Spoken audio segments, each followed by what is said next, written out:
검찰이 정진상 실장의 압수수색 당시에 정 실장을 체포하려고 했지만 체포영장은 기각된 걸로 밝혀졌습니다. 정 실장은 혐의를 부인하고 있지만 검찰은 정 실장의 구속영장 청구를 염두에 두고 수사를 본격화할 방침입니다.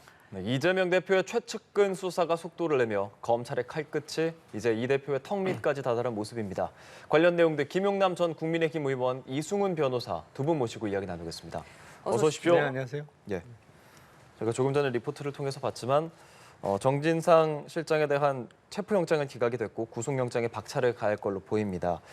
검찰과 정 실장 출석 일정을 협의하고 있는 상황인데 일단 정 실장에 대한 혐의 어떤 것을 받고 있는지 먼저 짚어보겠습니다.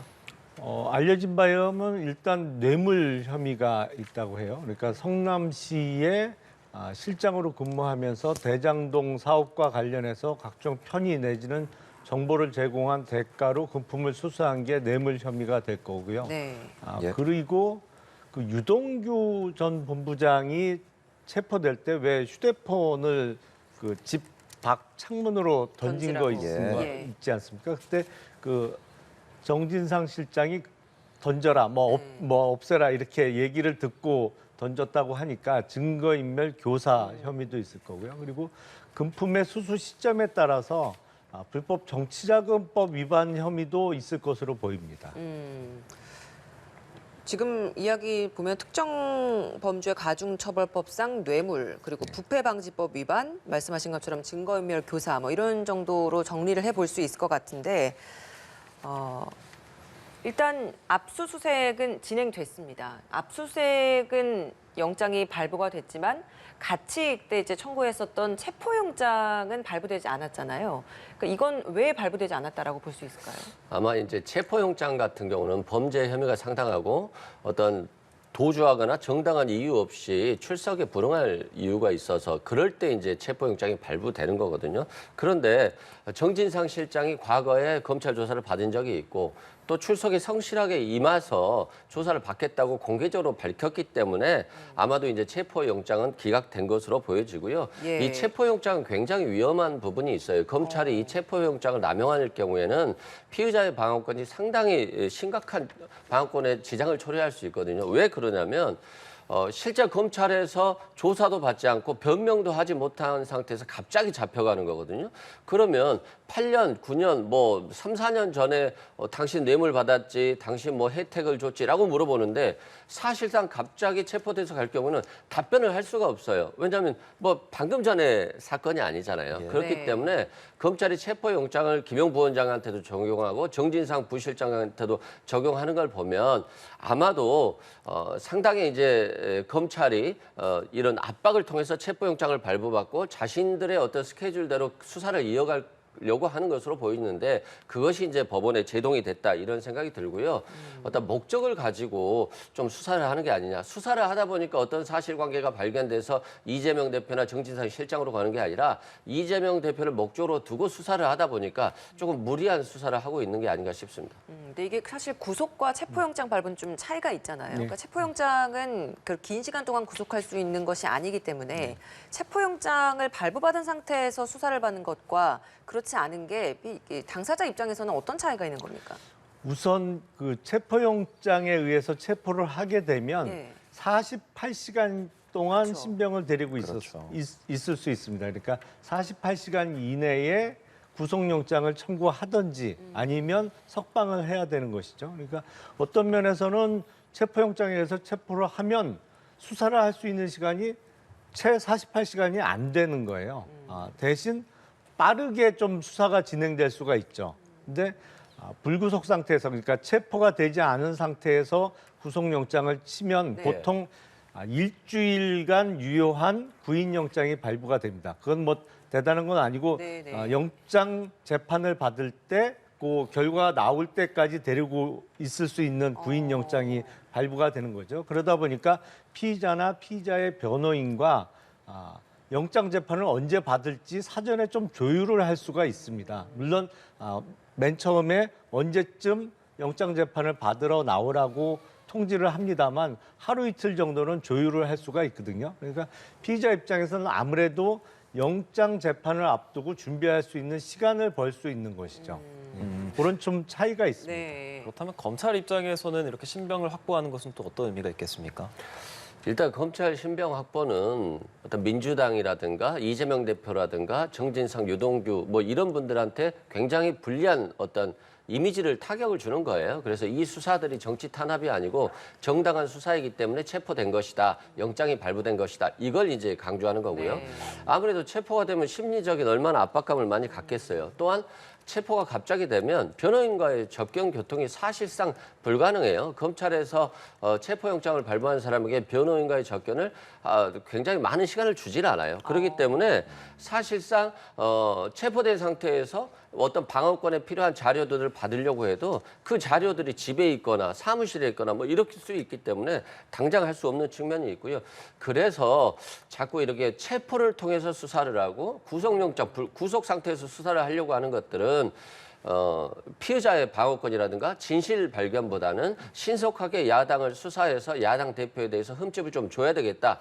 이런 거에 목적 의식을 갖고 있는 것 같고 그러다 보면 수사가 진실과 신빙성을 가지고 수사가 되는 것이 아니라 수사가 왜곡될 수가 있거든요. 네. 그런 측면에서 조금 검찰이 좀 조심스럽게 수사를 진행하는 게 맞지 않나 이런 생각이 체포영장이 기각된 것이 이제 성실히 조사받겠다라고 했던 그 정진상 실장의 이런 의견이 좀 많이 고려가 된 것 같다라는 이야기가 많잖아요. 그러면 구속영장 청구를 했을 때도 이게 또 기각이 되는 게 아닐까라는 생각도 드는데 이 부분은 어떻습니까? 그러니까 구속영장의 발부 기준을 보면 제일 네. 중요한 건 도주나 증거인멸의 우려입니다. 네. 그러니까 어디 도망은 안 가더라도 본인의 재판을 유리하게 끌고 가기 위해서 증거인멸을 할 가능성이 있으면 구속영장은 발부될 수 있죠. 그리고 또 하나 중요한 기준이 역시 사안의 심각성이에요.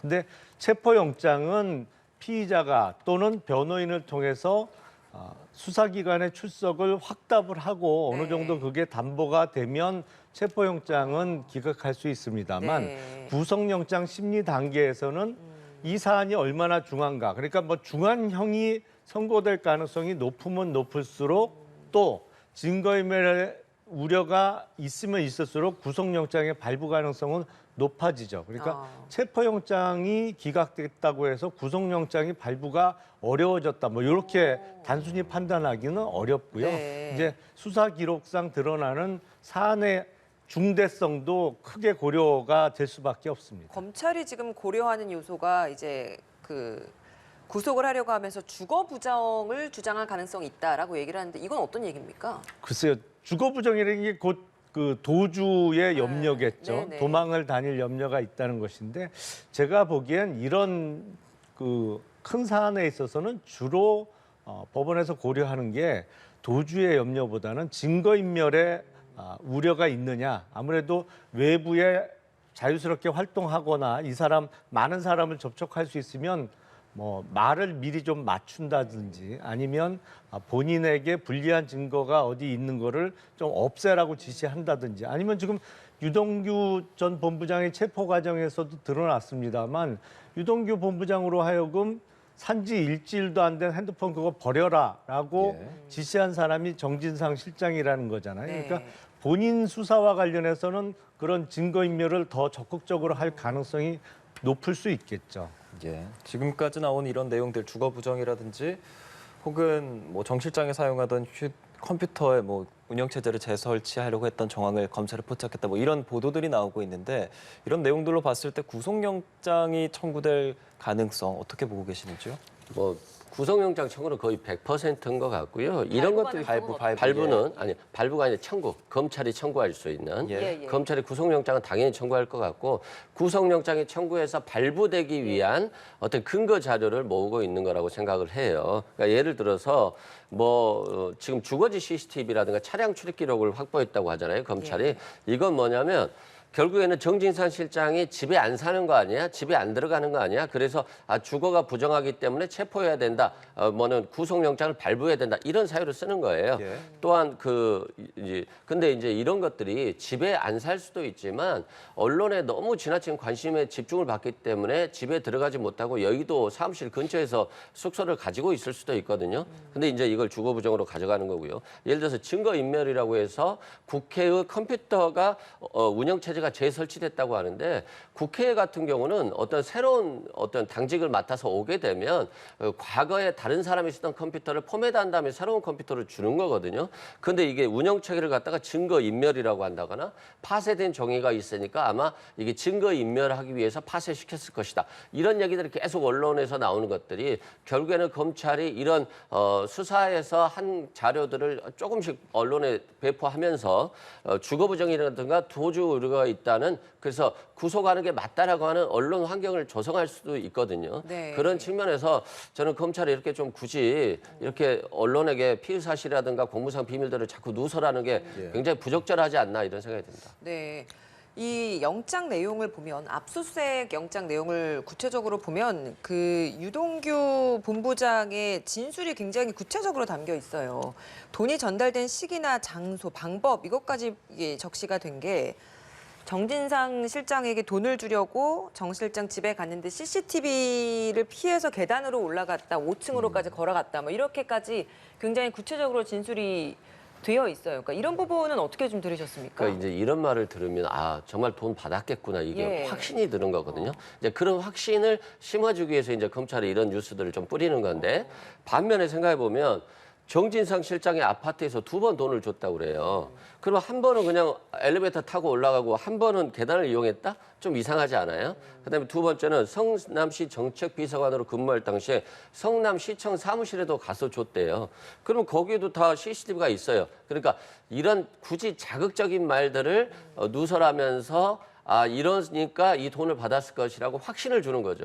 그렇기 때문에 저는 만약에 정진상 실장이 검찰에서 조사를 받아서 자신들이 이런 것에 대해서 해명을 하고 또 법원 재판 과정에서 해명하는 과정에서 이런 것들이 언론에 나온다라고 한다면 정 실장의 주장도 균등하게 나올 수 있고 합리성을 국민이 판단할 수 있는 건데 지금은 일방적으로 뉴스가 나오기 때문에 정진상 실장에게는 굉장히 불리한 시간이다 이런 말씀입니다. 아직까지는 유 전 본부장의 진술뿐인 것이다 보니까 여기에 대해서 이제 좀 형평성이나 균형이 맞지 않다라고 얘기를 하시는 것 같은데 이 부분에 대해서 하실 말씀 있으실 것 같습니다. 뇌물 사건은 수표로 주고받지 않죠. 예. 그리고 계좌이체를 이용하지 않습니다. 다 현금이에요.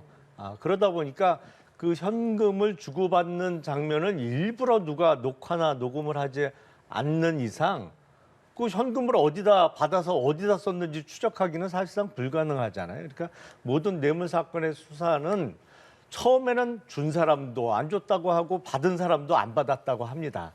그렇지만 수사를 계속 진행하면서 여러 정황 내지는 뭐 공범들 간에 소위 죄수의 딜레마라는 게 있잖아요. 아무래도 범죄에 대해서 스스로 자백을 하고 선처를 구하면 형량을 낮출 수 있고 뭐 여러 가지 요인 때문에 공범들 간의 어떤 담합 우리가 끝까지 범행을 부인해서 다 무죄로 받는 쪽으로 전략을 짜자라는 담합이 깨지는 순간에 진술이 서로 안 맞게 되는 것이죠. 근데 네. 뇌물 사건에 있어서는 어느 한쪽의 진술이 가장 중요한 증거가 될 수밖에 없어요. 근데 이 대장동 사건과 관련해서는 정황 증거가 무수하게 많습니다.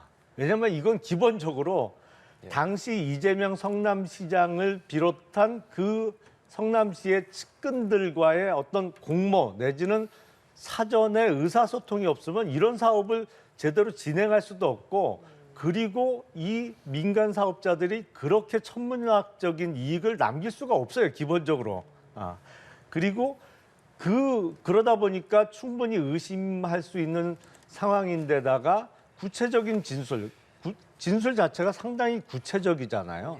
언제 어디서 내가 어디 가서 얼마를 줬다. 그러면서 뭐 어떤 말을 주고받았다. 또 누가 뭐 선거와 관련해서 뭐 구체적인 액수를 제시하면서 돈을 요구했다. 이런 진술의 구체성 같은 게 강력한 증거인 것이죠. 그러니까 민주당이나 이재명 대표 측에서는 진술밖에 없는 거 아니냐? 진술 외에도 다른 증거는 많이 있습니다, 사실. 근데 진술이 특히 공범들 간의 진술이 가장 강력한 증거인 것은 틀림없는 사실이죠. 검찰이 또 다른 조사 과정에서 파악한 진술, 뭐 유동규 전 본부장 남욱 변호사를 조사하는 과정에서 지분이 30%, 김만배가 대장동 수익금 30% 지분이 있으니까 필요할 때 써라, 잘 보관할게라는 이야기를 했고, 이에 대해서 정진석 실장이 저수지에 넣어둔 거죠. 그러니까 이게 선거 때 쓰자, 뭐 이런 식으로 사용했을 수 있다. 이런 식으로 이 진술을 또 구체적인 정황으로 검찰은 파악하고 있는 걸로 보이거든요.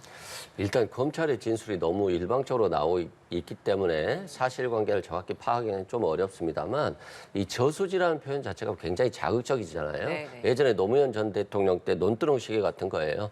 조국 전 장관 수사 때 문자에 강남에 건물 사는 게 목표다. 이런 것들을 통해서 굉장히 상대방에게 부정적 이미지를 확 주는 거거든요. 그런데 저는 이런 논란이 있어요. 428억이라는 거잖아요. 그럼 이걸 뇌물로 주기로 했다는 거잖아요. 그러면 그 다음에 주는 것들은 다 128억의 뇌물에 따라서 주는 거예요. 뭐 굳이 목표가 있겠어요. 어느 때는 어떤 목적, 어느 때는 어떤 목적 자꾸 이러는데 위례 신도시가 됐든 대장동이 됐든 428억은 정해진 거잖아요.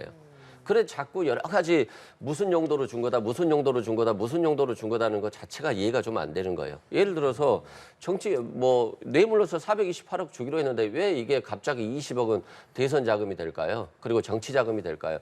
이런 부분에 있어서 검찰들이 아직 정리가 안 된 것인지 아니면 의도적으로 정리가 안 된 상태에서 마치 여러 가지 소스들을 주는 것인지에 대한 고민이 많이 있고요.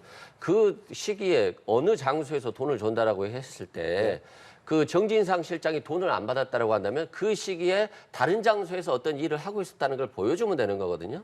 근데 그런 것들에 대한 해명이 없는 상태에서 지금 실시간으로 나오는 뉴스이기 때문에 이걸 가지고 유죄로 예단하면은 좀 안 좋다, 예. 위험하다 이렇게 말씀드립니다. 그렇죠. 유죄로 저희가 예단을 할 수는 없는 사안일 것 같습니다. 이 부분 굉장히 좀 조심스러울 것 같긴 한데요. 일단 영장에 기재된 걸 보면 이재명 대표에 대한 이름이 102번 적시되어 있고, 그리고 거기에서 정진상 실장과 이재명 대표를 정치적 공동체, 그러니까 이렇게 지금 표현을 하고 있는 그런 상황입니다. 그러니까 뭔가 검찰은 어떤 부분 때문에 이런 식으로 표현이 됐고 이재명 대표를 이렇게 많이 거론했다라고 보세요? 우선 사안 자체가 이재명 당시 성남시장이 중심이 되지 않고서는 애시당초에 출발할 수 없는 사안이죠. 사실은 대장동 사업이라는 것 자체가 인허가권을 모두 갖고 있는 성남시장, 그리고 성남시에서 사실상 인사나 모든 것을 좌지우지하는 성남도시개발공사 하고 어떤 공모가 이루어지지 않으면 민간업자가 이렇게 큰 사업을 어떻게 과감하게 시작을 하겠어요? 직접적인 관련성을 지금 확인한 사안은 아닌 거잖아요. 범죄 사실에 같이 이제 적시되어 있는 것이 아닌데 이렇게 표현이 됐다라는 것 역시 이제 지금 뭐 민주당이나 이런 반대 측에서는 이 부분을 지나치게 이제 이재명 대표와 엮으려고 하는 게 아니냐 이렇게 바라보는 시각이 있는 것 같거든요. 이거는 뭐 일부러 엮을 필요도 없습니다. 사실은 이재명 당시 성남시장 특히 그 부분이죠. 그러니까 김만배 씨를 중심으로 한 사업 시행자들의 이익을 제한하는 일정 이익이 넘어갈 경우에는 그게 성남도시개발공사의 이익으로 잡히게 되는 조항이 들어있음에도 불구하고 그게 결제 과정에서 생략이 됐잖아요. 삭제가 됐잖아요. 이런 단계별로 성남도시개발공사의 인사권을 갖고 있는, 그리고 사업의 인허가권을 갖고 있는 성남시장이 중심이 되지 않고서는 이렇게 막대한 이익을 취할 수 없는 구조인 것이죠. 예. 그러다 보니까 사실상 성남시장으로 재직 당시에 이야기를 들어보면 이재명 성남시장은 많은 부분을 정진상 실장에게 뭐랄까요, 뭐 전결로 맡긴 부분도 많고, 그리고 그동안의 정치 행보를 해가면서 두 사람의 관계는 그야말로 영장에 적시된 대로 네. 정치적 공동체로 볼 수밖에 없는 사이죠. 그리고 성남에서 사업을 하거나 어떤 프로젝트를 진행했던 사람들의 이야기를 들어보면 네. 정진상 실장의 말 내지는 행동 자체가 당시 성남시장의 이재명 성남시장의 말로 이해될 수밖에 없는 상황이었거든요. 그러다 보니까 밀접하게 관련이 되어 있는 것이고, 이건 일부러 뭐 부각시키지 않더라도 이재명 성남시장이 이 사건의 중심에 서 있는 거는 뭐 부인하기 어려울 것으로 보입니다. 예. 이게 대장동 민간업자 그리고 정 실장 간의 금전적으로 이제 만들어진 유착관계 이 부분을 검찰이 되게 주되게 집중적으로 들여다보고 있고 그중에 하나가 대표적으로 단지 용적률 높여준 그 부분을 검찰이 들여다보고 있는 걸로 알고 있습니다. 실제로 여기에서도 뭐 김만배 씨도 그렇고 정영학 회계사도 그렇고 용적률을 높여줄 거라는 걸 이미 알고 있었던 그런 진술들이 많이 나오고 있지 않습니까? 근데 실제 이제 결제자가 정 실장이 그 과정에 있는지를 들여다보고 있고 그리고 최종 결제자는 이재명 대표 당시 이제 시장이다 보니까 이 과정에서 이제 이 관계를 좀 찾으려고 주목하고 있는 것 같거든요. 이 부분 어떻습니까? 그게 만약에 진실이라고 한다면 범죄가 되는 거잖아요. 예. 근데 이제 진실인지 여부가 확인이 안 된 건데 그러면 대장동 김만배 일당이 왜 이렇게 진술을 바꿀까에 대한 고민을 해봐야 되는 거거든요. 근데 저는 보면 대장동 이 4인방이 충성 경쟁하고 있다는 생각이 들어요. 왜냐하면 처음에 검찰에 수사에 협조했던 정민용 변호사라든가 정영학 회계사는 구속이 안 되고 불구속 재판을 받고 있잖아요. 근데 김만배 씨, 남욱 씨, 유동규 본부장 다 구속돼서 조사를 받지 않았습니까? 그런데 이분들이 한 1년 이상 구속이 되다 보니까 당연히 나오고 싶은 생각이 있을 거예요. 그리고 윤석열 정부에서 사건에 대해서도 끝까지 하겠다 이런 취지로 보여주니까 마치 검찰이 원하는 진술을 줄 수도 있거든요. 그걸 통해서 불구속 수사, 양형에 있어서 유리, 선고 영역에서 유리한 위치에 설 수 있기 때문에 저는 이분들의 진술이 뭐 진실이었으면 좋겠지만 네. 왜곡된 진실일 가능성도 상당히 있다 이런 생각이 들고 이재명 대표와 정진상 실장을 정치적 공동체라고 이렇게 엮었잖아요. 근데 이건 굉장히 부적절한 것 같아요. 정치인들은 다 정치적인 운명을 같이 하는 정치적 공동체거든요. 근데 이걸 갖다가 마치 범죄자 프레임으로 엮어서 정진상 실장이 부정한 행위를 했고 이재명 대표도 당연히 부정한 행위를 했다라고 엮어가는 거거든요. 예를 들어서 최순실, 박근혜 전 대통령 사이에 경제적 공동체를 할 때 박근혜 전 대통령이 돈을 받은 게 없으니까 경제적 공동체를 통해서 똑같은 뇌물 혐의로 엮은 거거든요. 그런 측면에서 저는 이 정치적 공동체란 말이 검찰이 좀 정치적으로 수사를 접근한다라고 하는 그런 생각을 지울 수가 없고요. 수사는 공정하게 하고 철저하게 하면 됩니다. 이걸 굳이 언론에 수사 상황을 매일같이 발표할 필요는 없거든요. 이런 점에서 저는 검찰의 수사가 왜곡될 수 있고 정치 탄압으로 해석될 수 있기 때문에 이런 수사에 좀 집중을 하는 게 좋을 것 같다 이런 생각이 듭니다. 예. 최근 유 전 본부장이 언론과의 인터뷰에서 말한 부분이 그러니까 이 증거인멸 교사라는 부분 있지 않습니까? 그 휴대폰을 버리라고 했다. 이 부분을 정 실장이 버리라고 했다라는 부분으로 인해서 증거인멸 교사라는 말을 하고 있는 건데 이거를 대장동 의혹뿐 아니라 대선자금 의혹 차단하려고 한 것 아니냐라고까지 이렇게 보고 있는 상황입니다. 검찰이 이렇게까지 의심하는 근거가 어떤 부분에 있을지도 좀 궁금한데요. 요새는 모든 정보가 사실은 휴대폰에 담겨 있잖아요. 그게 통화 기록뿐만 아니라 사실상 이 요새 그 휴대폰은 작은 컴퓨터기 때문에 거기에 각종 파일이나 뭐 주고받은 문자 내지는 SNS 온갖 정보가 휴대폰에 다 들어있죠. 그리고 이 정진상 실장이 돈을 받은 시기가 대선 경선을 앞둔 그 시기, 경선이 진행되고 있던 시기에도 돈을 받은 게 있거든요. 그러니까 뭐 저수지라는 표현이 나왔습니다만 흔히 이제 그전에는 현금으로 받던지 뭐 어떤 인허가 내지는 공무원이 그 뇌물을 받으면서 현금 수수가 대부분이었습니다만 이 정도 규모가 크고 뇌물 액수가 많으면 그걸 다 현금화해서 한꺼번에 받을 수가 없어요.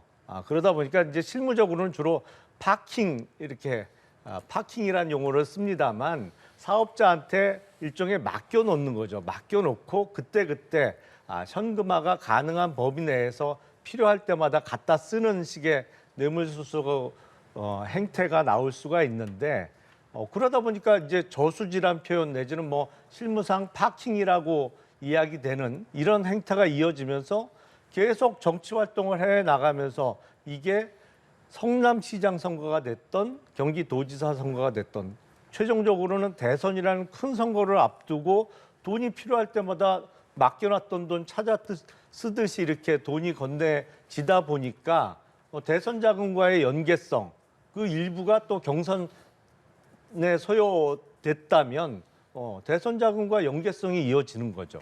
하나 좀 사실관계를 바로잡아야 될 부분이 있는 것이 이제 대선 자금 이제 경선 때 사용을 하겠다라고 돈을 달라고 해서 받았다라는 거 지금 김용 부원장이 받고 있는 혐의인 거죠. 그 혐의는 액수가 더 크죠. 예. 사실 김용 부원장이 8억 4,700, 받았다는 예. 금액은 더 큰 것이고 지금 정진상 실장이 받았다는 게 2014년도부터 예, 13년, 14년, 그리고 2020년까지 2020년까지 있지 않나요? 그러니까 예. 2020년에는 예. 민주당 내 대선 후보 경선이 벌어졌고 사실상 이제 네. 그 선거 대선 과정이었던 것이죠. 알겠습니다. 뭐 지금 당장 이제 불법 정치 자금 혐의로 입건이 돼서 이제 기소까지 된 사람은 김용 부원장이고 그 당시에 이제 그 혐의가 대선 경선 자금으로 쓸 거라서 달라고 했다라고 이제 확인이 된 사안까지는 지금 김용 부원장이라고 저희가 지금 확인을 할 수 있을 것 같습니다. 어쨌든 검찰은 모든 칼끝이 이재명 대표로 향하고 있다라고 바라보고 있는 것 같은데 이재명 대표 역시도 이번 이 검찰 수사와 관련해서 입장을 크게 내놓지 않다가 어제 이제 입장을 낸 부분이 있습니다. 허무맹랑한 조작 수사다 이런 표현을 하고 있는 건데 여기에 대해서 이제 이재명 대표는 앞으로 좀 더 이런 입장이 계속 나올 거라고 보십니까? 앞으로 나올 것이라고 보고요. 이런 입장이 나오는 건 이제 정진상 실장하고 굉장히 가까운 사이잖아요. 그러면 자신이 어떤 검찰 혐의가 나왔을 때, 영장 혐의가 나왔을 때 직접 물어볼 수 있는 거잖아요. 물어봤더니 이건 전혀 사실관계가 다르다라고 하면서 구체적으로 진술을 해줬기 때문에 아마도 이재명 대표가 저렇게 강하게 얘기를 소설이다라고 한 것 같고요.